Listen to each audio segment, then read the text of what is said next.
سلام قدرمنو لیدونکو اوریدونکو، هیله ده چې جوړ روغ اوسئ. ښه راغلاست موږ نننۍ برنامې ته. موږ نن غواړو د بلخ ولسوالۍ ته لاړ شو تر څو تاسو ته ښایسته ځایونه، لرغون او د واکمنانو د واکمنۍ دورې در وښیو. تر پایه له موږ سره پاتې سئ او ترې خوند واخلئ. ډېره مننه.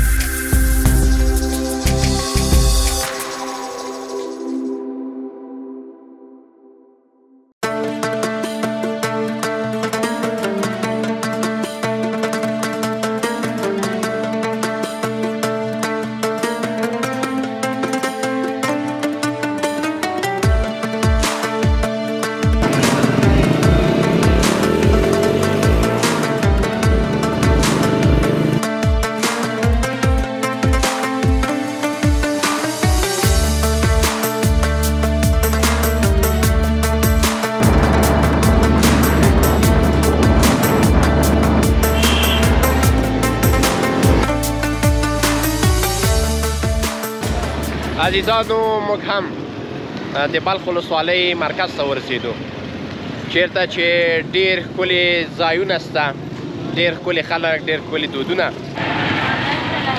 عزیزانو، دا هم د دې باغ د دننه لاره ده، نو ډېره ښکلی باغ ده. څرنګه چې تاسو ګورئ ټولې سیې داسې شنې دي او ډېر خوندور شمال هم لري. څرنګه چې تاسو ګورئ نو دا هم ډېرې لوړې لوړې ونې دي، ډېرې شنې ونې دي. خلک د بلخ ولسوالۍ او د بلخ ولسوالۍ د کلیو څو نه راځي، دې جا نه لیدنه کوي او له دې ځایه خوند اخلي. دا هم سوالګران دي په دې منطقه کې، نو سوالګري کوي. څرنګه چې تاسو ګورئ دا هم ډېر یو ښکلی ځای دی. تاسو د شاټونو لیدونکي هم واوسئ تر وخته چې موږ تاسو ته د دې باغ نور ښایسته ځایونه در پېژنو.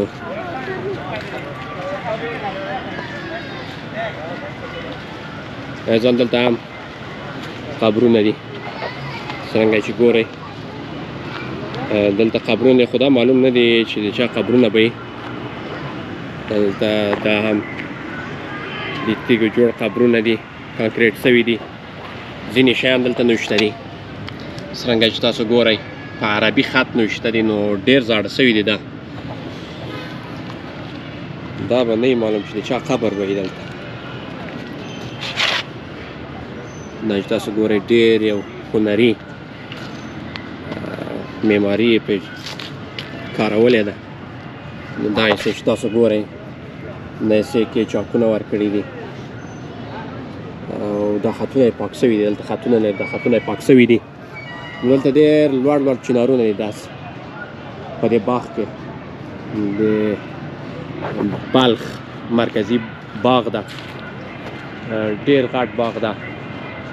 نو دلته هم ځینې ځایونه جوړ کړي دي. البته دلته چای چمن ومن کرلی ده، نو اوبه پې خوش کړي، خو چمن نه ده، شین څای همسې پې ولاړې دي. هغه څه کې چمن ده، هغه ایسو کې چمن ده. نو دغسې ځوانان هم دلته ګرځي. ډېر لوړ چنارونه دي، سایې دي، سایې لاندې خلک ناست.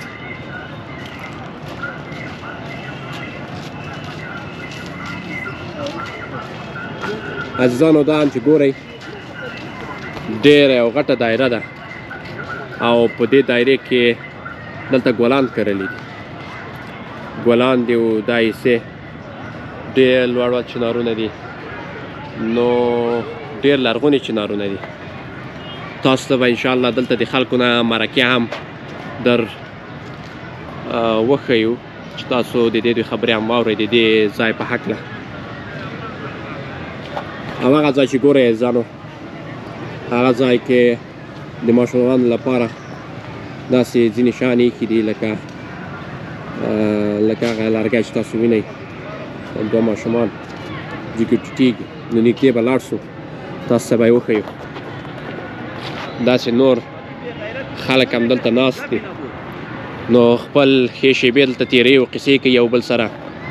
تاسو که وګورئ دلته هم ماشومان دي او ډېر مخلوق راغلی دی دې حصې ته. تاسو که وګورئ هغلته هغه ماشومان دي او دلته هم ډېره لوړه صوفه ده. ډېر فامیلیان راځي له دې ځایه ښې شیبې ځان لپاره جوړوي او خپل ساعت پرې تېروي. نو دلته هم نور داسې ځوانان دي. دلته هم داسې یو ځوان وینو چې په څنګ کې د پولیو د واکسین دا چوکاټ ایښی ده. سلام علیکم.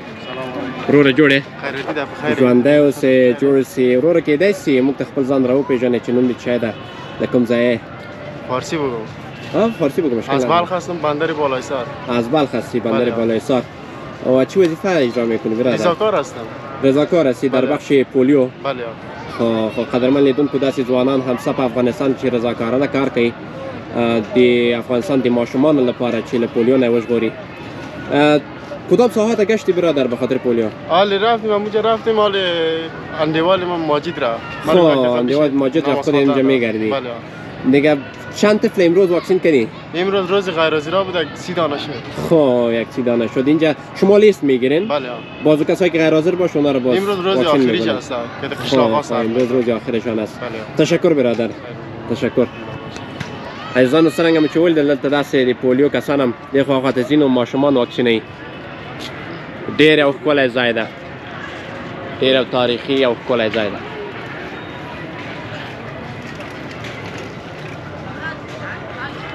دلته هم دوه دانې نور ځوانان درېدلي دي د پولیو واکسین لپاره. سلام علیکم ورونو، ښه جوړ ژوندی اوسه. نو څرنګه چې تاسو ګورئ دلته داسې شیان هم خرڅېږي. دا چې ګورئ داسې کېږي او دا هم داسې تیږې دي. نه پوهیم چې دا اصلي تیږې دي یا شیشه ده، خو مورې دي دا، او دا مورې دي او دا مسواک، دا مسواک ده څرنګه چې تاسو ګورئ. نو دا هم ډېره غټه فضا ده چې خلک ناست دي او دلته هم عطر شته. عزیزانو څرنګه چې ګورئ دا عطرونه دي. سلام علیکم. وعلیکم سلام. وروره جوړ یې؟ ښه یم. ژوندی اوسې، جوړ څه عطر خرڅوې؟ نوم دې چی ده؟ خان آغا. نوم دې خان آغا ده. څومره وخت کېږي دلته عطر خرڅوې؟ 3 سال میشه بخیر. خب 3 سال میشه؟ بله. چه رقم عطر داری؟ هر رقم عطر است، این عطرهای خوشبو است. گارانتی. عزیزانو دا وایي ډېر خوشبوی عطر دی. څرنګه چې ګورئ دا یو بوی کم والا ډېر خوندور بوی لري. ډېره مننه، ژوندی اوسئ. نو راځئ دا د دې منطقې شاټونه مو ګورئ، تاسو ته نور تاریخي ځایونه هم ښیو.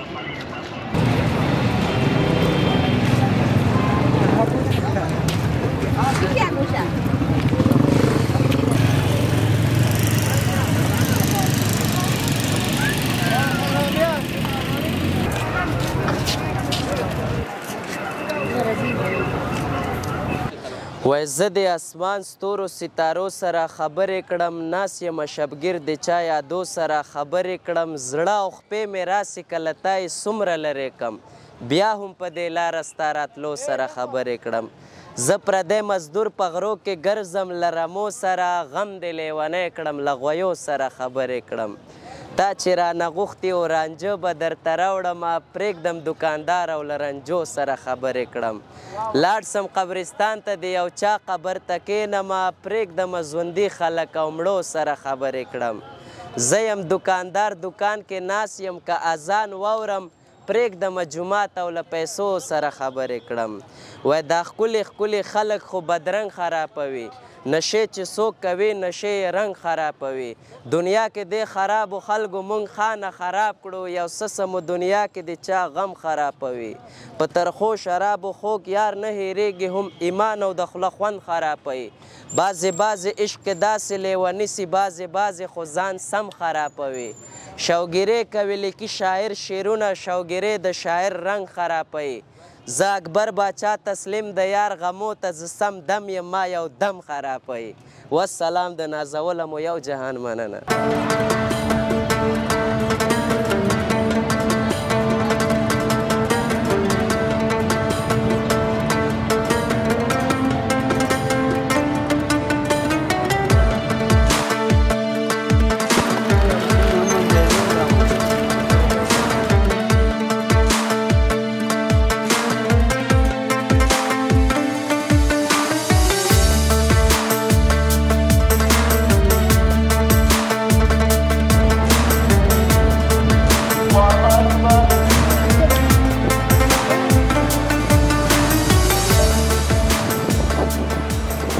قدرمنو لیدونکو څرنګه چې ګورئ له موږ سره د دې مسجد مؤذن درېدلی دی نو حاجي صاحب نه به په لومړي ځل پوښتنه وکړو چې د دوی نوم څه شی ده او د کوم ځای اوسېدونکی ده. السلام علیکم حاجي صاحب، جوړې په خیر تکړه؟ بسم الله الرحمن الرحیم. د ما نوم عبداللطیف ده، د خواجه ابونصر پارسا علیه رحمت جامع جماعت خادم یم.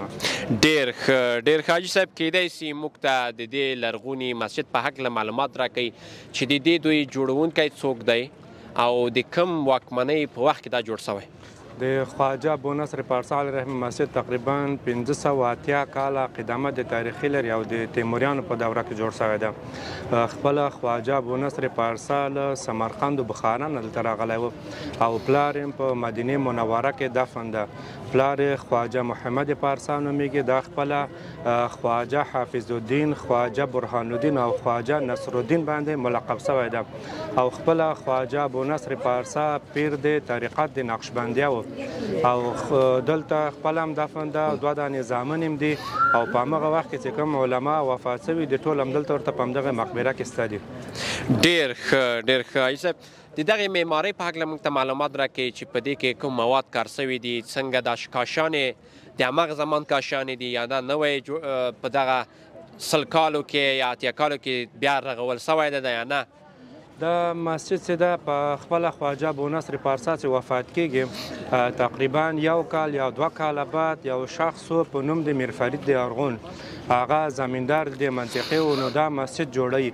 نو په مرور د زمان کې دا مسجد کې ډېر لاسوښنه شوې ده، شاید څو وارې کاشان یې ولیدلي، نو دا له پخو خښتو نه جوړ ده، کاشان دي ګچ پکې استعمال شوی ده. ډېر ښه او بل مؤذن صاحب، د دغې دوی دغه د مسجد د وزرو په هکله موږ ته معلومات راکړئ. دې اړخ کې هم څو کوټې جوړې سوي او دې اړخ کې هم جوړې سوي دي، نو دا په پخوا وې دا کوټې نوې یا دا نوې جوړې سوي؟ په اول نه په دې سمت کې 4 ګنبزې وې، خامه وې، بیا په مرور د زمان باندې هغه چپه کېږي، بیا د یو دانه کانکریټي مسجد ګلبدین حکمتیار جوړوي، بیا یې جوړوي کانکریټي، بیا دې خواته بیا خپله ولس یو بل کانکریټي مسجد جوړوي.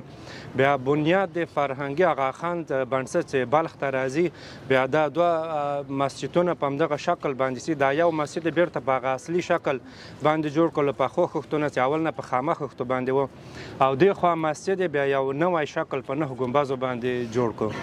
ډېره مننه حاجي صاحب د تاسو له معلومات څخه. قدرمنو لیدونکو، څرنګه مو چې مرکه واورېدله نو زما شاته چې ګورئ د خواجه ابونصر پارسا لرغونی مسجد ده او دا اړخ چې ګورئ د خواجه صاحب قبر ده او په دې اړخ کې هم چې تاسو ګورئ د دې مسجد وزرونه دي په دې 2 اړخو کې چې دا جوړ شوي دي. نو له ما سره هم مؤذن صاحب مل ده. اوس په لاړ سو د دې مسجد په اړه داسې یو مستندي خبرې هم څېړنې هم ولرو. له موږ سره مال پاتې شي تر پایه پورې. مؤذن صاحب، څرنګه مو چې هلته موږ ته په مرکه کې وویلې لنډ معلومات مو د دې مسجد په اړه راکړه، اوس به نو لیدونکو ته تاسو داسې مستندي خبرې هم ورکوئ، معلومات هم ورکوئ چې دغه ځای چې جوړ شوی ده نو دا د دولت په وخت کې تاسو ویل جوړ شوی ده او دا دروازه یې دا دروازې هم دولت په وخت کې جوړ شوي دي یا نه دا لرغون نه پاتې او دا تاسو رنګ کړي دي؟ دا مسجد تقریبا په 91 کې کار شروع سو. بنیاد د فرهنګي آغاخان د بلخ ولسوالۍ څه تاریخي عابدې دي، دا ټول بنیاد د فرهنګي آغاخان جوړ کړل. نو په دې مسجد کې چې هر څه دي دا ټول په همدغه خپله د بلخ ولسوالۍ کې جوړ شول. دروازې هم همدلته نجارخانه یې درلودله او کاشي سازي هم همدلته وه، نو دغه خښتې هم همدلته د بلخ ولسوالۍ کې، نو هر څه چې و دلته جوړېدل. بلخ ولسوالۍ کې په همغه 91 کې بنیاد فرهنګي آغاخان دغه د بلخ ولسوالۍ څه تاریخي عابدې دي، زیارتونه دي، مسجدونه دي چې سابقه و تاریخي و، دغې مؤسسې جوړ کړي دي. مؤسسه همغه بنیاد فرهنګي آغاخان خان دغه ټول جوړ کړ. نو دا دروازې بیا موږ په یو کال کې 8 میاشتو کې غوړو په شړشمو غوړو باندې په شړشمو غوړو باندې دا اوس موږ په شړشمو غوړ بل ورځ هم شی پاک کړل او دا په شړشمو غوړو باندې په خاطر دې چې دا ډیر بیا دوام پیدا کوي نو شاید تر آینده نسلو پورې دروازې خراب نه شي. نو دا په شړشمو باندې غوړو چې ما سه تازه پاتې شي. ډیر قدرمن لیدونکو څنګه چې ګورې دلته زموږ هیوادوالان هم د موږ کولو په حالت کې دي او دا ستاسو ګورې دا هم د دې ګنبدې دي. مازن صاحب دا هم د هغه تاریخي نقشې په اساس دلته جوړ شوی دی. نو پخوا چې نقشه وه دا په هغه اخواته مسجد چې ده هغه په همغه اصلي شکل باندې جوړ شوی ده. دا مسجد چې ده دا 9 ګنبزې دي. دا انجینرانو داسې یو دنیا ته یو نوی شی وښیي په دغه ترتیب باندې دا جوړ کړ. نو دا هغه اصلي معماري دوی دنیا ته وښودله په ډېر هغه اساسي شکل باندې دا مسجد جوړ کړ. داسې یو نوی شی جوړ کړ چې یعنې د افغانستان خلک هم کولی شي یو شی جوړ کړي او ډېرې منځته چې لاړ شي ښه ښایسته ګول پایې ورته ورکړي دي.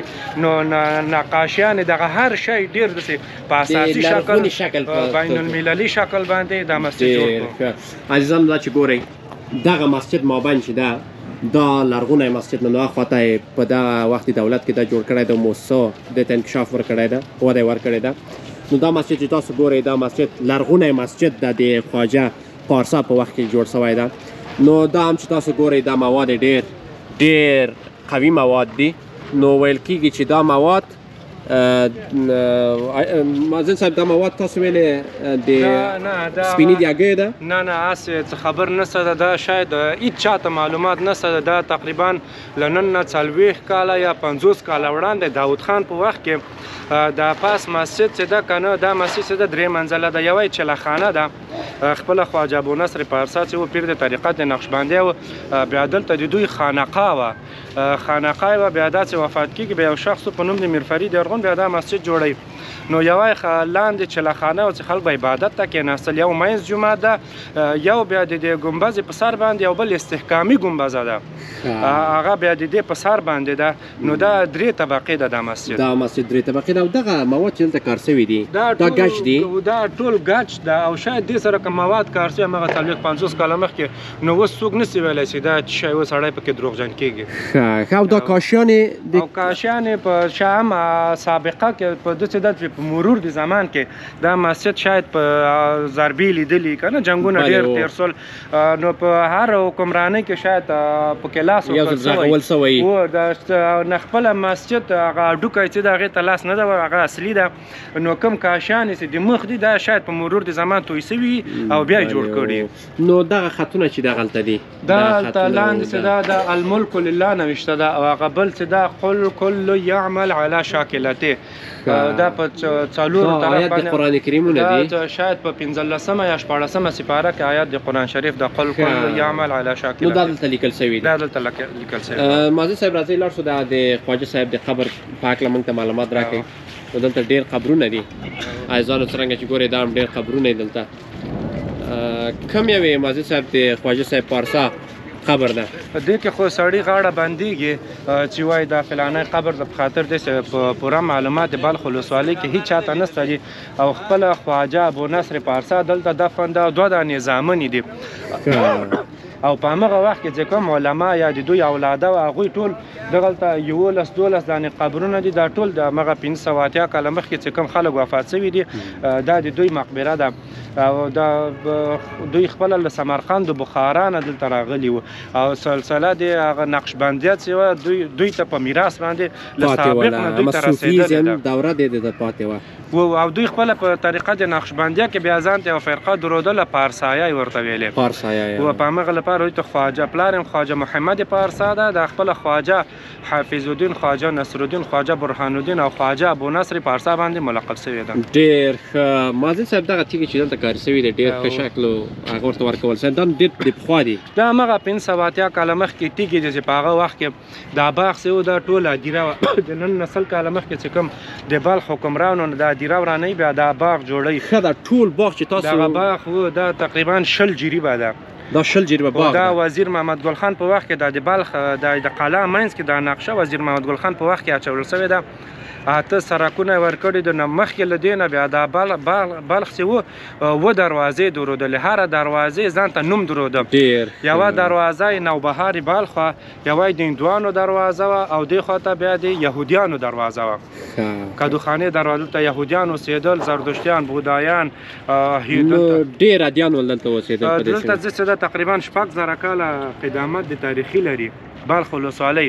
نو دلته د زردشتیانو، بودایانو معبد هم و، معبد نوبهار یې ورته ویلې. معبد اوس شتون لري؟ هغه حساب داسې ده چې بیا مسلمانان راغله که نه، احنف بن قیس په نوم باندې صحابي راغی بلخ ته تقریبا په 14 که 13 هجري کې راغی. نو بیا هغه بیرته لاړه، بیا تقریبا 100 یا 100 کاله بعد بیا چې مسلمانان راغله بلخ ته، بیا د دوی معبدونه وران کړ. بیا دلته یو مسجد جوړ څه په نوم د مسجد د نوګنبد یا حاجي پیاده. نو اولین مسجد چې په اسیا میانه کې جوړ شوی د همدغه مسجد د حاجي پیاده یا عزیزانو لیدونکو، تاسو د حاجي پیاده د مسجد په اړه او زیارت په اړه تاسو معلومات وړاندې کوو. نو مازن صاحب اوس به لاړ شو د رابعې بلخي مقبرې ته، نو دې ته موږ ته معلومات راکړي. عزیزانو ما فکر کوم چې دلته فاطمې بلخي قبر ده، خو دا رابعې بلخي وه. د ژبو د شعرونو یو نامتو شاعره.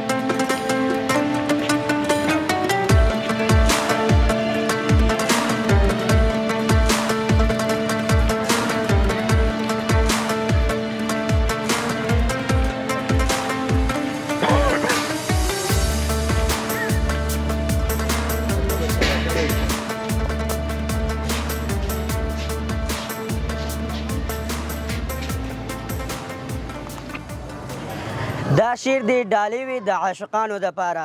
وایي شاعر وایي که ته مې هېر شي زه دې هېرولی نشم، وایي که ته مې هېر شي زه دې هېرولی نشم، لیکلی نوم دې په زړګي ورانولی نشم، لیکلی نوم دې په زړګي ورانولی نشم.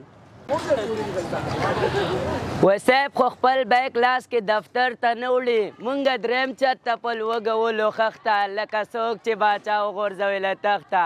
صاحب خو خپل بیک لاس کې دفتر ته نه وړي، مونږ دریم چت ته په لوږولو خښته، لکه څوک چې باچا وغورځوي له تخته.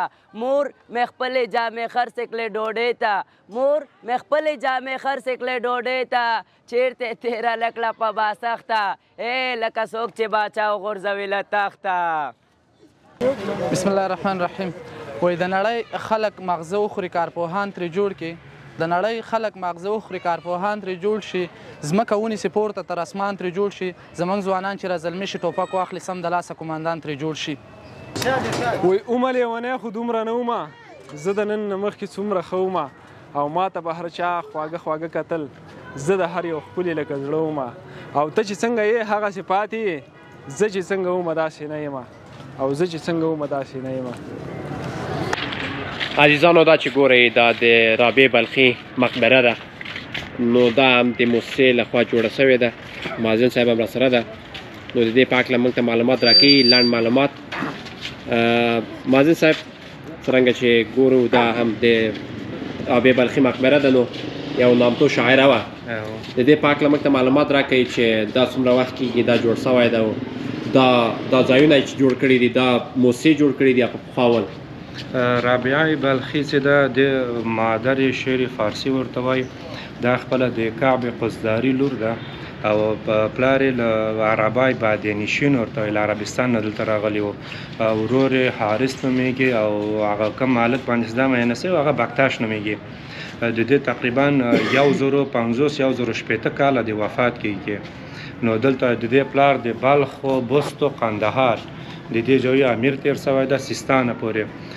بیا دا کله چې پلار دا خپله هغه پلار چې ژوندی هم ډېر شعرونه یې ویلې، او دا خپله هم نقاشه وه، شاعره وه، ډېره جنګي ښځه وه. بیا پلار یې چې وفات کېږي، بیا د دې ورور چې په هغه پاچاهي باندې کښېني، بیا دا ډېر لوی یو مجلس جوړوي، ورور یې ډېر لوی مجلس جوړوي. نو د ټولو شاوخوا په کوم ملکونه چې د دې پاچایان هم راځي. نو دا مجلس کې بیا د رابعې بلخي چې د مجلس ته را داخله کېږي، نو د دې د ورور یو هغه خزانه دار بکتاش نومېده، بکتاش نومېده. بیا د دې سترګې په دې باندې لګېږي دا په دې باندې معاینه کېږي بیا دا ډېر مریضه کېږي د ډېر طبیبان ورته راولي د دې علاج نه کېږي تقریبا 1 کال یا 2 کاله په دې منځ کې تېرېږي نو د دې یوه داعیه وه داعیه یې وه بیا هغه د دې له هغه نه خبرېږي راز د دل نه بیا راز د دل نه چې خبرېږي بیا دا د خپل د زړه ټول درد دې ته وایي بیا دا یو خط نوشته کوي په هغه لاندې بیا شعر نوشته کوي شعر لاندې بیا دا خپل عکس رسامي کوي خپله څېره دا کتابونه کوم چې راغلي دا د خپل عکس دی چې خپله رسامي کړی نه هغه نه ده زه به ستاسو ته ټوله قصه وکړم دا خپل عکس رسامي کوي بیا دا د ښځې ته یې ورکوي دایې ته بیا دا وړي باکتاش ته یې ورکوي باکتاش هم چې دا خط وایي شعر وایي لاندې عکس ته ګوري په دې باندې معاینه کېږي بیا دې په منځ کې ډېر وخت تېرېږي په دې وخت کې و چې رودکي چې پادر شعر فارسي ورته وایي رابعه دې سره یو لیدل کوي د خپل د زړه درد ورته وایي بیا بلخ باندې ډېر یو لوی جنګ راځي له سمرقند و بخارا نه دلته کومکي راځي بیا دا جنګ دفع کېږي په دې جنګ کې بیا د باکتاش هم کلک زخمي کېږي بیا په همدغه رابعه نقابپوش راځي باکتاش له دې منځ نه جګوي ځان سره دې جنایي باسي بیا تداوي بیا باندې کوي نو دا بیا ښه کېږي بیا په سمرقند و بخارا کې دلته یو مجلس جوړیږي دلته بیا د رابعه بلخي ورور مې او د هغه شاعر هم رودکي مل دی بیا په دې مجلس کې بیا د هغه چې دا رودکي چې دا د رابعه بلخي یو شعر له چنګ سره وایي چې وایي دا به کم حاضر خلک چې دي په دوی باندې ډېر ښه لګېږي بیا دوی پوښتنه کوي دا شعر د چا و بیا دلته د رودکي چې دا سترګې ضعیفه دي د دې ورور نه ویني دلته بیا دا راز ټول افشا کوي چې دغه رقم د کعب لور ده رابعه دا خپل د ورور په خزانهدار باندې میینه ده نو دلته د ورور باندې بیا دا هغه ډېر بد لګېږي دا خبرې بدې لګېږي چې بیرته بلخ ته راځي نو د رابعه بلخي څه شعرونه و هغه ټول د بای نه وړي کتابونه داستانونه هر څه چې و بیا کوم هلک چې په دې باندې میانو باکتاش هغه بیا اخلي په یو سیاچا کې اچي بندي کوي نو بیا رابعه بلخي راولي ته حمام کې لاسونه رګ وښي رګونه چې ورته وښي نو دا بیا همدلته تر آخرین قطره د وینو پورې چې دې په وجود کې دا بیا د دیوالو باندې خپل شعرونه نوشته کوي په وینو باندې بیا سبا ته بله ورځ ته خلک خبرېږي راځي بیا د حمام دروازې ته خلاصوي چې ګوري رابعه شهیده سوې ده او په دیوالو باندې شعرونه نوشته دي بیا هغه هلک چې خبرېږي هغه بیا له سیاچا نه وځي بیا اول نه ځي د دې ورور مړ کوي او بیا راځي دلته د رابعه بلخي سره خپل ځان مړ کوي او لنن تقریبا 80 کاله مخکې دلته کوم حاکم ته په خوب باندې ورځي چې زه دغسې د پښو لاندې کېږم بیا دا جای شکوي دلته قبر راوځي د رابعه بلخي قبر چې راوځي بیا دلته یو کانکریټي په همغه وخت کې اطلاعات فرهنګ یو کانکریټي د هغه پې باندې جوړوي کوټه بیا بنیاد د فرهنګي آغاخان په 91 کالو کې بیا چې راغی دلته بلخ ولسوالۍ ته بیا دا اوس چې کوم هغه دا دیوالونه دي کوټه پې باندې جوړه کړې ده دا بیا بنیاد د فرهنګي آغاخان په هغه اساسي شکل باندې دا پې باندې جوړ کړو عزیزانو دا هم د رابعه بلخي کیسه وه او لرغونو نو ویل کېږي چې د بلخ واکمن 80 الی 80 کالو مخکې خوب ویني چې رابعه وایي دلته زه د پښو لاندې کېږم نو دغه ځای ورته جوړېږي او ډېر یو غمجن قصه هم درلودله نو هیله ده تاسو له دې قصې هم درس اخیستی او هم خوند مو اخیستی